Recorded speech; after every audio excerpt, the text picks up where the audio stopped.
This is a small chocolate factory where tiny little workers turn sweet dreams into reality with their hard work. The little workers bring ingredients from the market: cocoa, milk, butter, and sugar. Each of them carries a small basket in their hands. Inside the factory, the ingredients are carefully poured into the machines. Butter melts, cocoa mixes, and a delightful aroma fills the room. Once the chocolate is ready, the workers pour it into molds. Some make chocolate bars, others make small pieces. Joy shines through every piece they create. Now the chocolate is ready to be turned into a delicious cake. The tiny workers mix the melted chocolate into the cake batter, then place the cake into the oven. When the cake comes out, it is decorated with chocolate cream and chunks on top.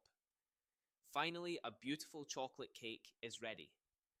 The workers look at the cake with pride and smile at the camera, saying, "This is the sweet result of our hard work."